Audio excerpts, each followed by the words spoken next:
7. Bill Sykes. Nancy and Bill took Oliver to Fagin. I'm very glad to see you. You look like a real little gentleman, my dear. He's got money in his pocket. It's Mr. Brownlow's money. He'll think I stole it. Let me go. So, you want to run away? Perhaps you want to go to the police. Nancy felt sorry for Oliver. Stop it, Fagin. You've got the boy. Now leave him alone. Nancy, my dear, don't get so angry.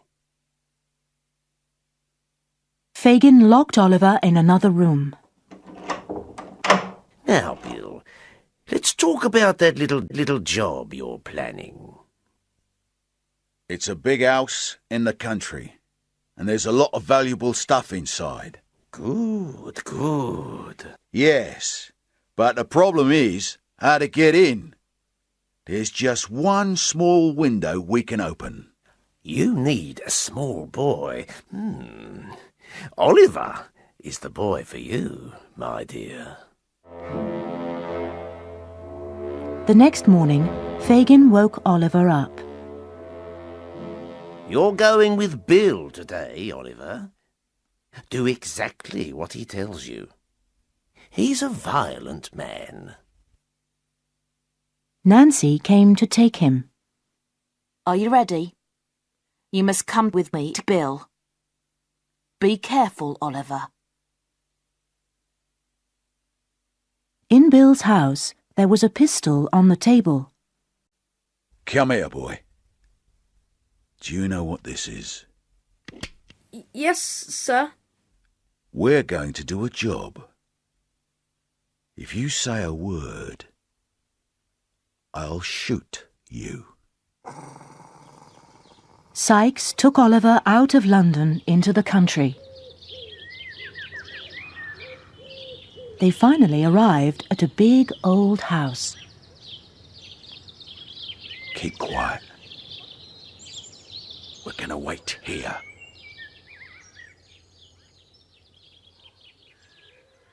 When it was dark, they went to the back of the house. Climb inside, then go and open the door for me. No. Do it, or I'll kill you.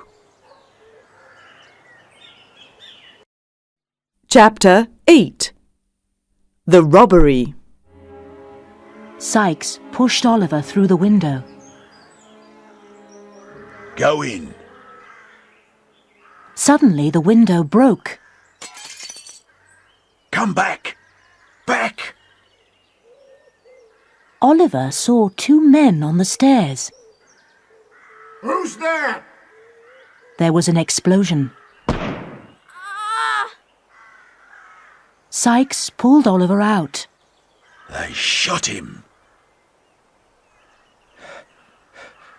There's blood everywhere.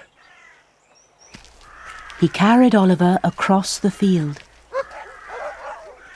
There were shouts and dogs barking. Stop, thief! They're coming after me. He left Oliver and ran away.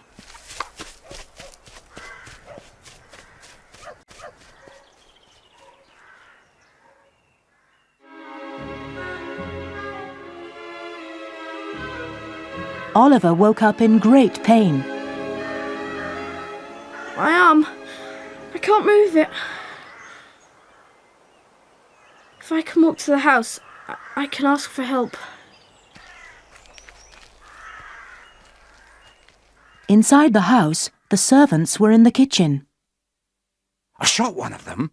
There was blood on the window. Listen, there's somebody at the door. They opened the door nervously. Look at the blood on his arm. He's one of the robbers. They called Mrs. Maylie, the owner of the house. The poor boy. Put him to bed upstairs and call the doctor.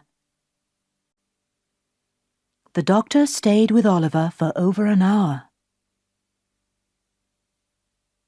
Mrs. Maylie and her niece Rose came in. He's only a child.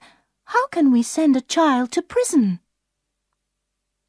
I can't believe he's a criminal. Later, Oliver woke up. Where am I? Don't worry, you're safe here. He told them the story of his life. You poor boy. We want you to live here with us. Chapter 9. Monks. Oliver got better. He was very happy in his new life. Rose, can you teach me to read and write? Yes, of course. We'll start today. One day, Mrs. Maylie called him. Oliver, can you take this letter to the inn? Yes, Mrs. Maylie. He ran to the village.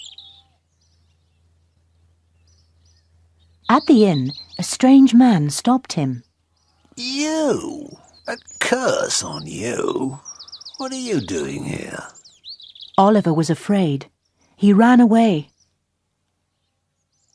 Who is that man? Why did he speak to me like that? One afternoon, some days later, Oliver was in his room. He turned and saw two men outside the window. Fagin! And that man! Help! Help! The servants ran outside to the garden. There's nobody here. Perhaps it was your imagination. I know they were here.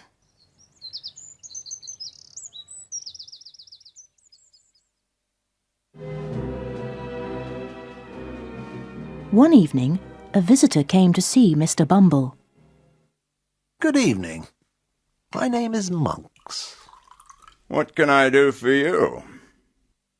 I need some information. I'm ready to pay you. Think back. 12 years ago. A young woman came here one night, and a baby boy was born. Ah, you mean Oliver Twist? Yes. There was an old woman there that night. I want to speak to her.